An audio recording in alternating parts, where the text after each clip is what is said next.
Welcome everyone. Today we are going to analyze HPQ stock. This is a stock that Warren Buffett owns, which doesn't mean you should just buy it because he owns it, but it's a good sign. In this video, I want to explain the positive and negatives about this company. Then I am going to use my discounted cash flow to analyze the valuation of HPQ, and I am going to end up with a conclusion saying if I believe this stock is a buy.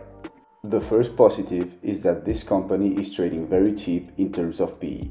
It is currently trading at a 10 PE and the historical average of the stock market is around 15. Secondly, this company pays a nice dividend of 3.6%.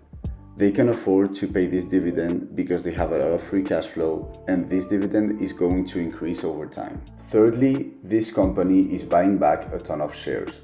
They have bought 40% of their shares.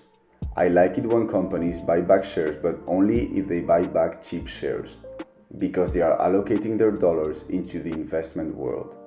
It is no different than them buying shares of another company. If they buy back their own shares, yes, it is helping us investors out even when it's expensive, because it decreases the number of shares, but they are misusing their capital. Here, I like the fact that they are buying cheap shares as they are trading at a 10 PE. I'm going to quickly explain what happens when a company buys back shares. Let's say a company makes $10 a year and they have 10 shares outstanding. That's $1 per share in profit. And let's say you assign a 15p to the company. You are saying that the stock is worth $15 a share. $1 a share, 15p equals $15 per share. Now let's say the company buys back 2 shares and they now have 8 shares outstanding.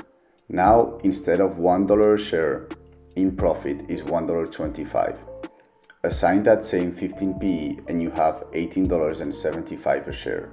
That's what you are doing when you buy back shares. You are driving the price of the stock up because you have decreased the number of shares outstanding. You do nothing to the profit of the company, but by buying back shares, you have driven the stock price up. This is how a company that has inexpensive shares can drive the value of their price up. That's going to reward the investors who stock up with it. This is why I like what HP is doing. Now moving on to the negative aspect of this company, and is that this company has basically no growth, and it's not an exciting business. As you can see, analysts are expecting very little growth for this company. They are basically expecting this company's revenue to stay flat. Now that we have looked at the positive and negatives, let's see what price you should pay for HPQ stock using my tool. This tool tells me at what price I should buy a stock based on my assumptions about the future of the company, because we don't know the future. However, we can make assumptions about it to see what we should pay for a future stream of cash flow. And here are my low, middle and high 7-year assumptions on HPQ. As you can see, it's all green.